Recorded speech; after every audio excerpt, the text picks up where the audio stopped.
There we go.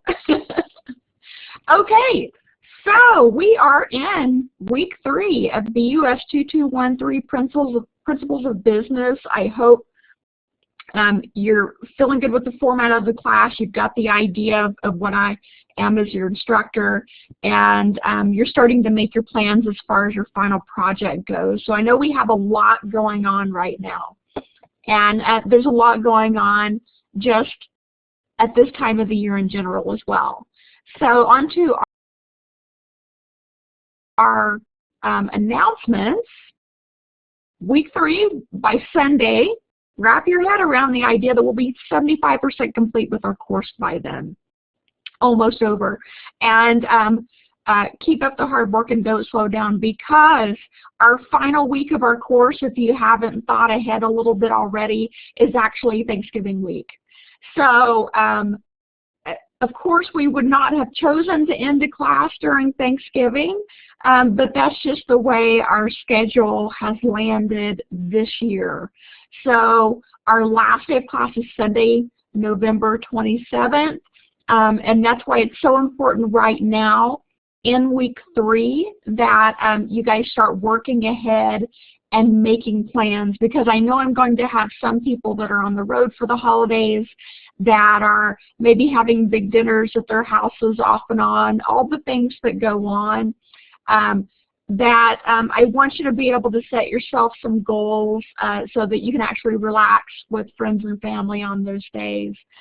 So if you haven't already printed out that schedule of all of our assignments, you might do that.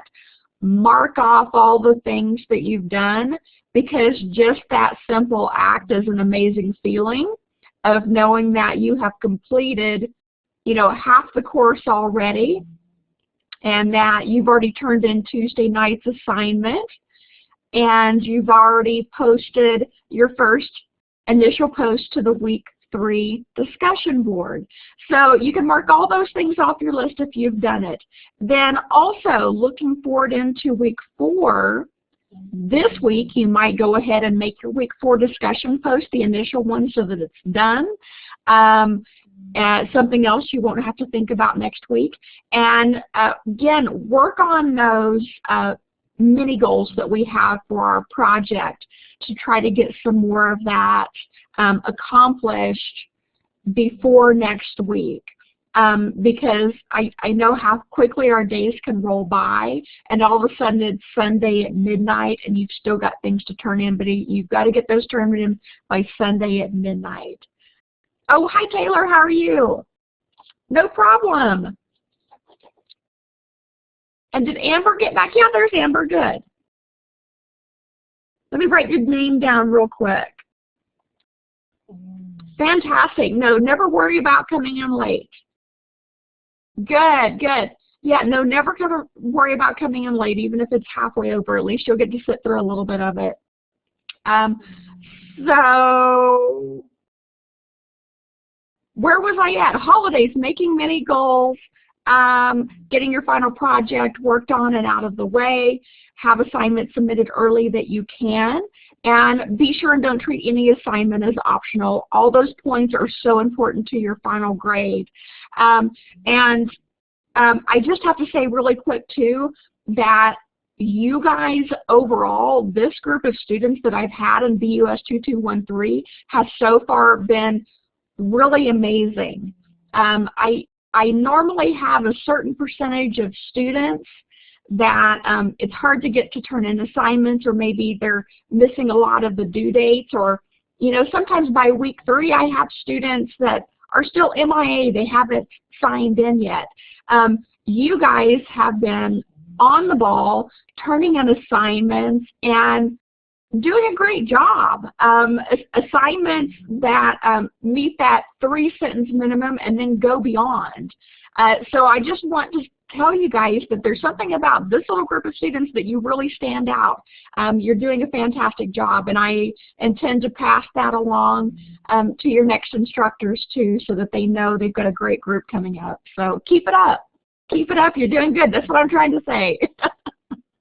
And I appreciate it. I really do. Final project. Remember, our final project has to be, you are so welcome, guys. Big hearts. I can't make the, there we go. Your final project has to be related to your core program. So please remember that whenever you're designing your business plan, it has to go with your core program. We really want to focus on something that's doable for you, that you may actually be able to connect with and do in the future. So we're looking ahead. You guys have seen the final project rubric. And the good news is if you've been doing the mini lessons, you're partially done with it already. You've still got a little research to do. You've got a little tuning up to do in the last 2 weeks. I'm going to be sending out an example of a business plan that one of my past students did so that you can look at it, because I'm very visual and I like to be able to see a finished project so that I can then put together my own, having a better idea of what's expected and what it should look like. So you're going to get your visual there, and then also I'm going to send out a video that's pertaining just to the final project and the steps in it. So instead of covering it the first of every live lecture, it's all together so that you can go through that. One of the great things about the videos and the recordings of the live lectures is that you can always pause it and back it up and go over it again if you're unsure about something. So I think this really helps out. So far in week 1, you should have chosen your product or service description. In week 2, last week you picked your company name and your business form. Was it sole proprietorship, partnership, corporation, or LLC? And in week 3, you're going to learn a little bit about writing your executive summary. And I know that sounds scary, but I'm going to walk you through it step by step. First of all, executive summary is so important. You're trying to interest an investor or a bank loan officer or maybe just a partner in your ideas and what you have to offer. So you're trying to get your foot in the door. This is sometimes the only thing they will read on your business plan. Your executive summary is sometimes the only thing they will read. So this is where you make it or break it. It's got to be good. If it's not interesting, it may be passed over or pitched in the trash, and we don't want that to happen. So when you're writing the executive summary, I want you to focus on 2 main paragraphs. It shouldn't be super long. It shouldn't be super short. I'm going to show you an example. First paragraph. At the center of the slide, whether you're using Google Slides or PowerPoint, you're going to put the term right up here in the middle. Let me get my pointer out.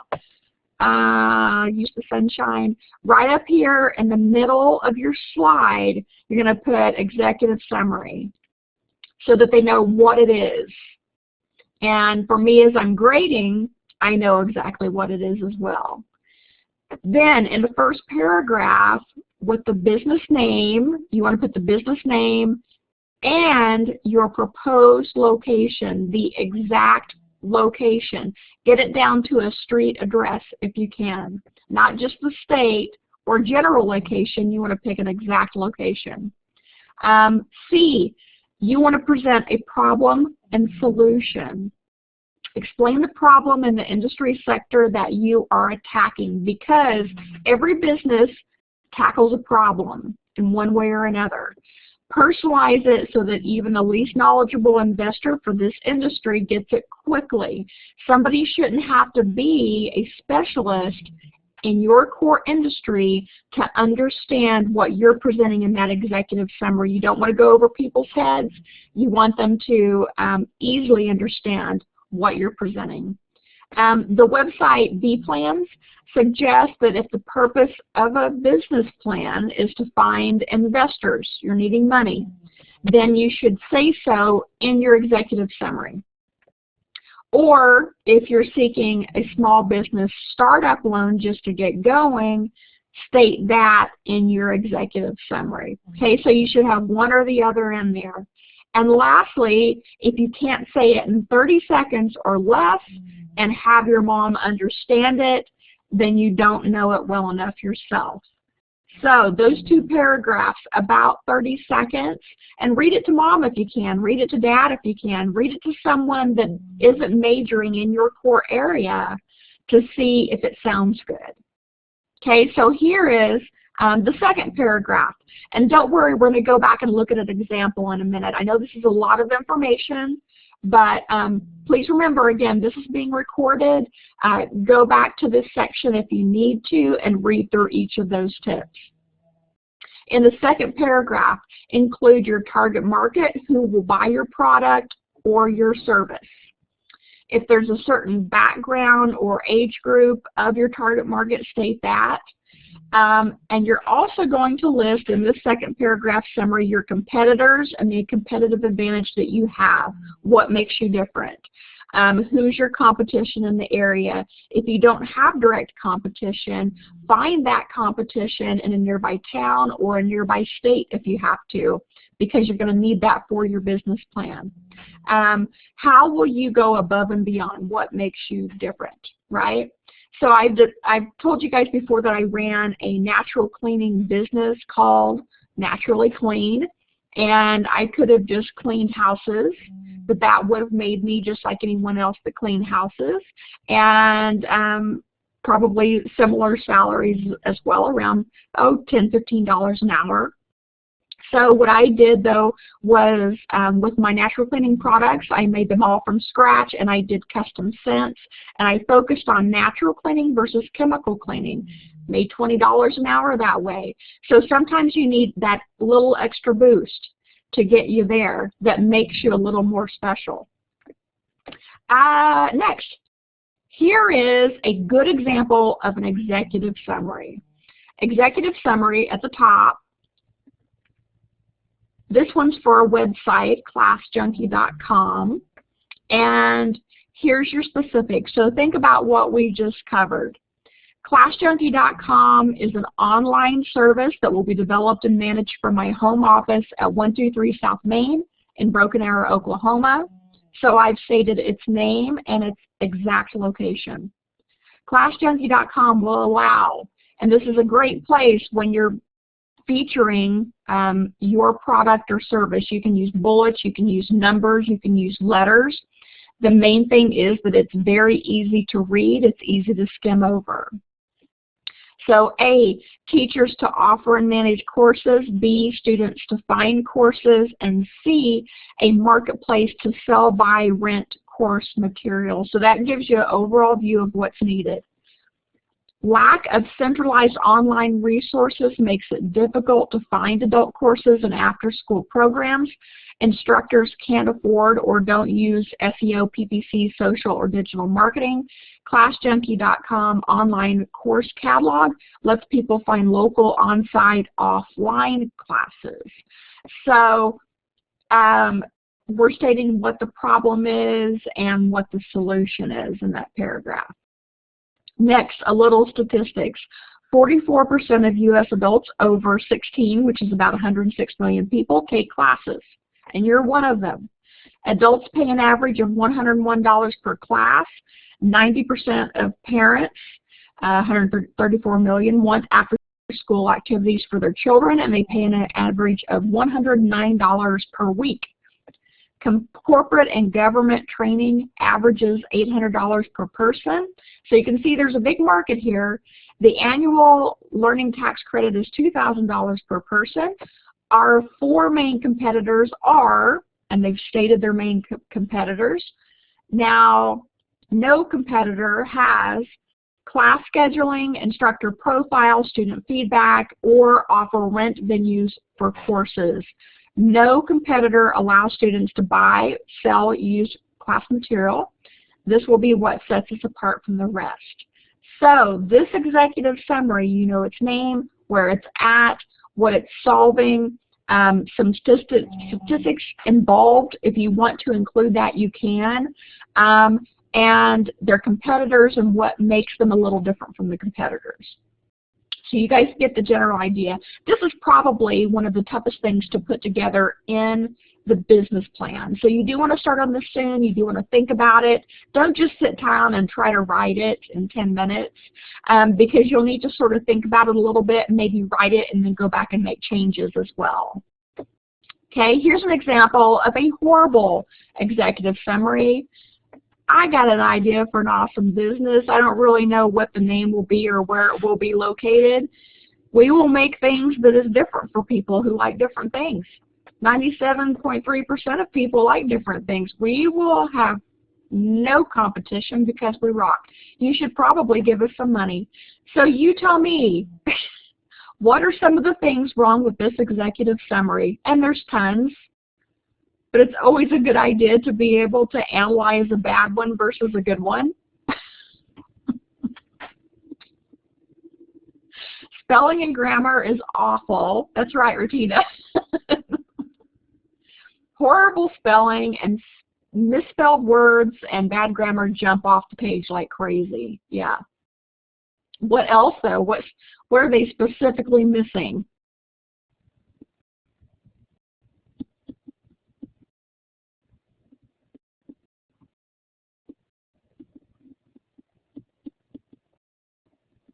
There we go. Lots of thought bubbles popping up. No name. Exactly. We have no name listed. We have no location listed. We have no idea what the product or service will be. Facts about what they're going to offer. Exactly. You guys totally get the idea. The things that, and because of all these previous stated things, we also don't know how they're going to be different from the rest because we do not know what to compare them to. So good job. Very good. So you've seen a good summary and you've seen a bad summary.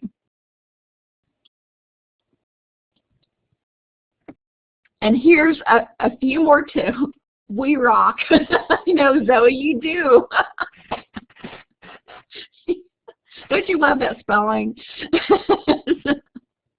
Okay, a few things to think about when you're writing your executive summary. Once you've got basically what's going to be on there, be sure and use block paragraphs. They look better.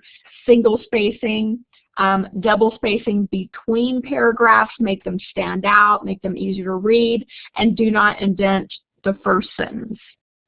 It's just something that they do. Block paragraphs create a more organized look. Headings are a label, again, make it easier to read, and bulleted list engage your reader. And think about the things that you read, even if it's in a textbook.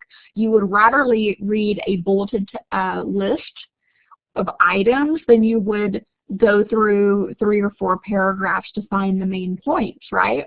So it's just becoming our preferred method of reading. Pick the right words. Companies that communicate effectively have a 47% higher return to shareholders. So communication is so important in business and, of course, in education. Guys, never hesitate to call me, email me, textbook me, Facebook me if you have a question about an assignment, or maybe there's a grade that hasn't popped up yet in Grade Center. Communicating is all about advocating for yourself and communicating with the other person as well. In business, your message is competing with limited attention. Realize that. The right words can encourage your audience to hang with you, to stay with you, and the right words begin with the needs of your audience. You want to connect with who you're speaking to. I will spend more than an hour editing an 8-word sentence into 5. Jerry Seinfeld. I think that's a great statement. And sometimes less is more, so consider that. Be clear, be concise, but include all the required information in there.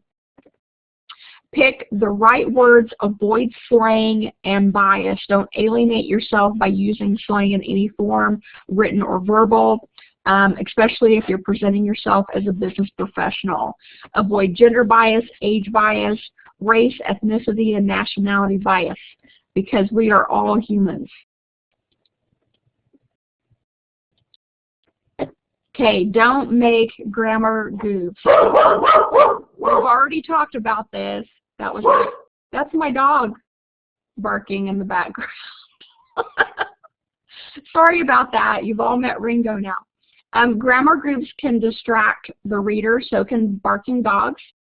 They jump off the page, and frequently when someone sees a sentence or a paragraph with poor grammar, it sort of shuts them down into reading the rest of it. Use a professional guide if you can. Check any grammatical questions you might have. Have someone else proofread it. Something that I use sometimes is called Grammarly. I downloaded it onto my laptop, and Grammarly helps spell check. Have you used it before, Zoe? I love it. It helps spell check areas. Maybe you're using a function on the internet that doesn't automatically spell check. That drives me nuts. But it will spell check everything. Anything that you're typing up on the computer, and it doesn't just spell check, it also catches grammar errors. And sometimes I will have read a sentence several times and not caught the error, and Grammarly will highlight it for me. So it's really great, and it's free. You might check it out. Any little bit helps. So, presentations to investors. Our next topic for the day, investors, possibly you. Does anybody recognize this for any particular movie?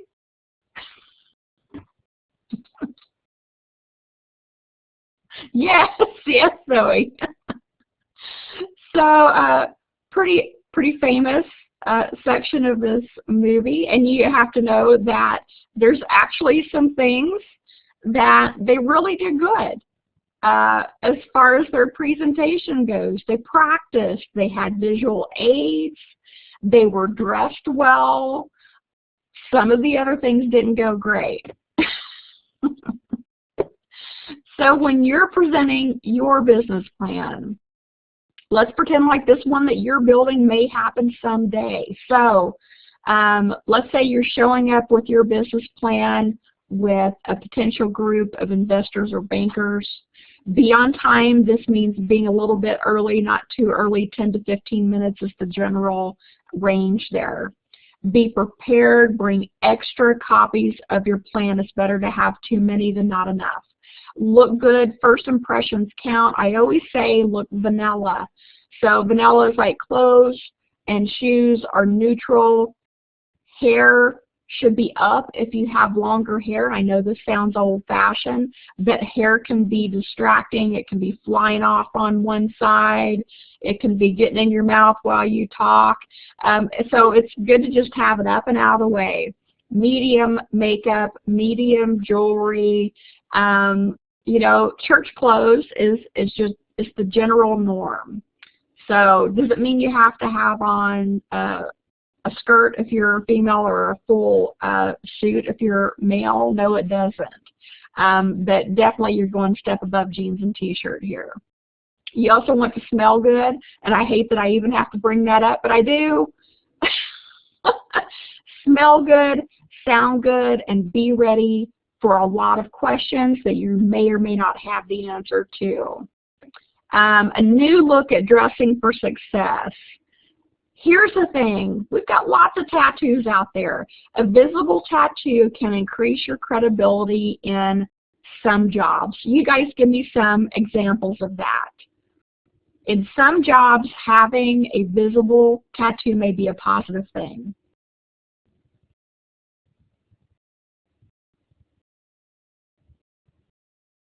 A tattoo artist, definitely, Ratina. Yeah, Octavia, exactly. You're showcasing some of your own talent or someone else's talent. That's right. There's also some kind of cool lines of work. Maybe you're opening a record shop. Maybe you're a musician. There's many lines of work that tattoos are perfectly acceptable. And unfortunately, there's still some other lines of work that it's still not acceptable at all, right? And Zoe, you're right, it may depend on what's in the tattoo as well.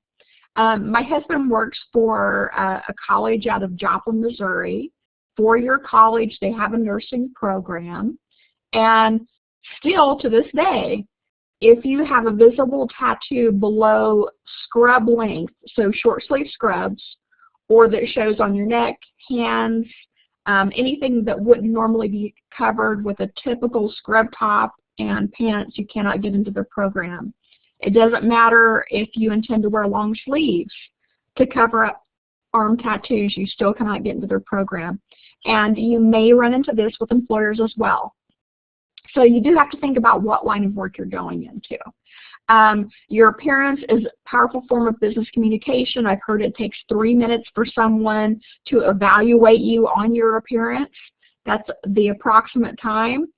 50% of perception is through appearance. First impressions are hard to change but easy to manage, so that's why you want to look great for that first time out with your potential investors.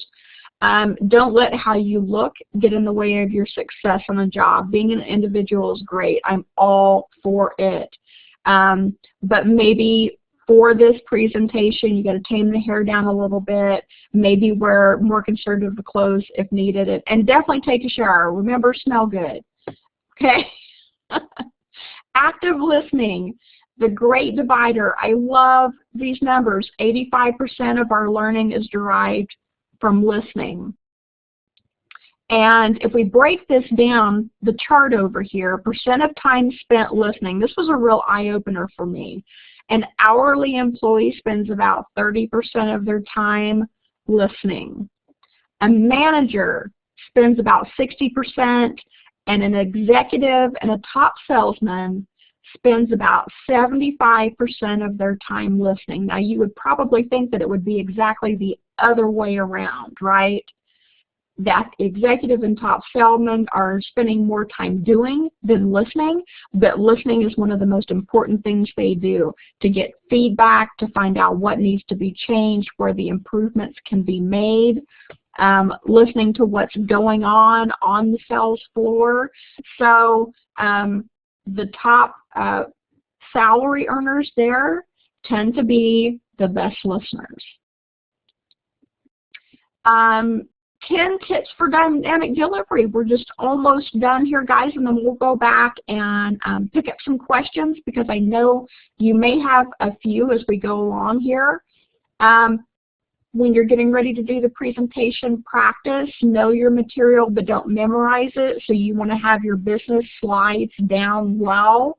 Look at your audience at least 50% of the time, and you've probably been in situations before where someone's giving a speech or they're just up in a group, in front of a group of people, and they don't make eye contact, or they make very little eye contact, and unfortunately it's one of the worst things you can do. You have to connect with the people that you're talking to. Making eye contact gives the other person the idea that you're honest, that this information you are saying is true, and gives them a little more belief in you. Vary your voice, expression, and your body language. You don't want to sit there just stiff as a board. You also don't want to be flapping around with your arms all the time, being distracting. So right there in the middle. Use selective notes. It's okay to have a few notes, maybe on a note card or a plain sheet of paper. Don't use lined paper because it looks unprofessional. You don't want to have to stare at your notes, but you may want to have them there to refer to if you need them. Stick to your allotted amount of time, so you may have to practice to get it down to maybe 10 minutes. Slow down, listen to yourself. Don't apologize if you mess up. Sometimes that happens. We can't avoid it. So the main idea is if you mess up, just keep on going. They know it. They're probably going to realize it, but you just keep on going with that presentation. Practice. Remember to use natural gestures. Practice in front of friends, family, anyone that'll listen. Do it more than once because you're going to feel better and better each time you do. You're going to get it down. Lastly, one does not simply end a presentation without a thank you slide. So I want to thank you guys for being here, but I also want to take a few minutes to answer any questions. Do you have any questions about the executive summary, about the business plan, about any of our assignments for this week? Anything that you can think of. Guys, 3.2, the second assignment you're doing tomorrow, you have to think about those forms of utility a little bit. They are listed in your book. There's 4 basic forms of utility. And be sure you think about your core area and how those 4 forms of utility relate to your core area. Sometimes it's a little hard to figure out. Send me an email if you're unsure, okay? Any questions?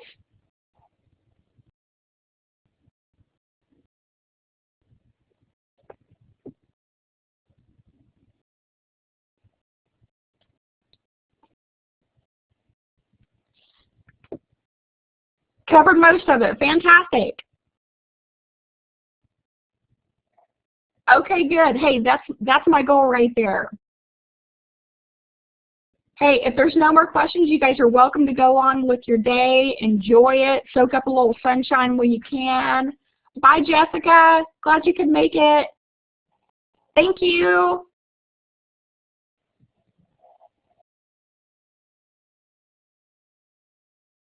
You have a good day, too.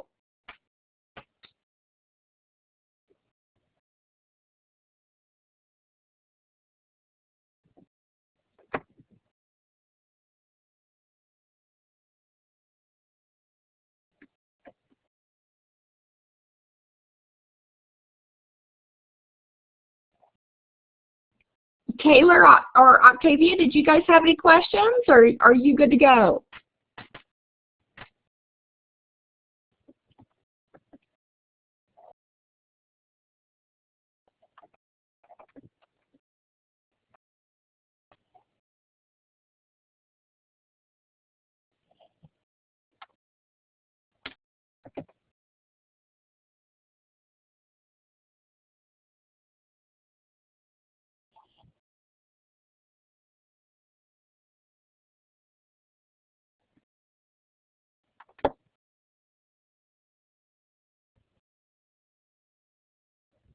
Oh, okay, great, Octavia. Yeah, no problem. Certainly, email me with your questions.